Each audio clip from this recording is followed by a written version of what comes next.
Budiman Sujatmiko lagi-lagi menjadi pemantik prahara dalam tubuh PDIP. Usai pertemuannya dengan Ketua Umum sekaligus calon presiden dari Partai Gerindra, Prabowo Subianto, kini Budiman secara terang-terangan berani melawan garis haluan partai berlambang banteng moncong putih tersebut. Budiman mendeklarasikan dukungannya kepada Prabowo di Jawa Tengah, provinsi yang selama ini menjadi basis kuat pendukung PDIP. Acara deklarasi yang digelar Jumat 18 Agustus 2023 tersebut bahkan digelar di kota Semarang, tempat calon presiden yang diusung oleh PDIP, Ganjar Pranowo, berkantor sebagai Gubernur Jawa Tengah. Hari ini saya katakan, Budiman Sujatmiko ingin menitipkan kepada Pak Prabowo, jika insya Allah atas kehendak Allah, Pak Prabowo jadi Presiden ke-8 Indonesia. Tolong majukan kesejahteraan umum dengan mengembangkan koperasi, BUMDes, dan jaminan sosial. Di Marina Convention Center, Semarang, Jumat 18 Agustus.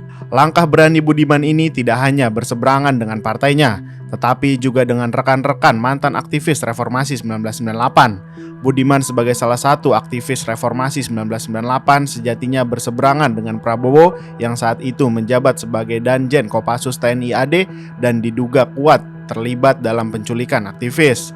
Hubungan yang dulu berseberangan kini mesra. Prabowo bahkan mengaku sempat tak percaya, kini Budiman berbalik mendukungnya.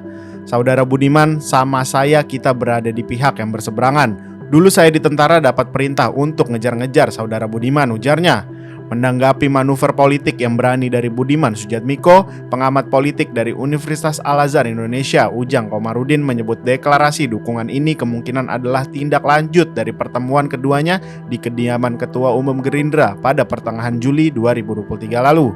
Ujang pun menyebut dukungan terhadap Prabowo menjadi hak Budiman sebagai individu yang sebaiknya dihormati. Namun sebagai kader PDIP, Ujang juga melihat adanya dilema dalam dukungan tersebut. Saya melihat ada dilema dalam konteks itu karena Budiman kader PDIP.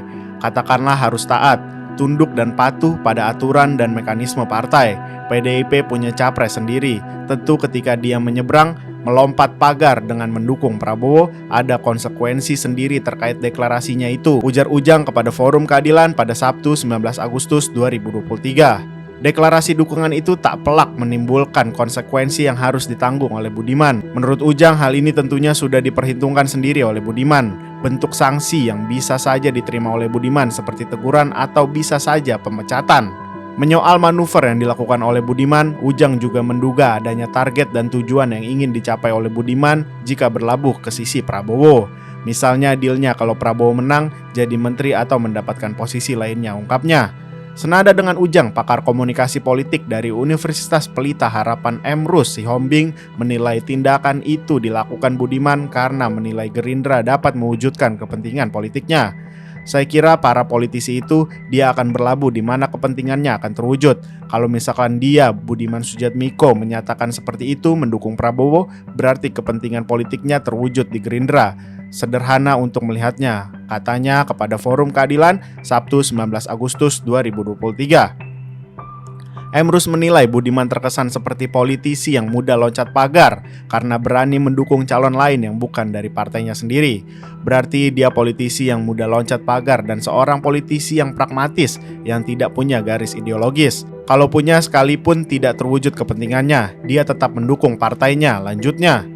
Namun yang pasti langkah Budiman ini juga dianggap akan membawa banyak keuntungan elektoral bagi Prabowo dan Gerindra.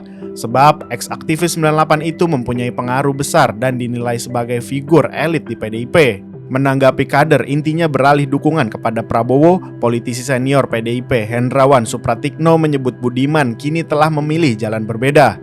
Budiman telah keluar barisan dan memilih jalan berbeda. Saya menghormati pilihan dan kesadaran sejarahnya. Tak masalah bagi kami, ujarnya kepada Forum Keadilan pada Sabtu 19 Agustus. Disinggung soal apakah sudah resmi Budiman meninggalkan PDIP, Hendrawan pun tidak berani secara belak-belakan menanggapi status sang kader. Ia hanya menyebut sampai saat ini Budiman masih memegang kartu tanda anggota atau KTA PDIP. Mungkin suatu hari statusnya akan lebih jelas, tutup Hendrawan.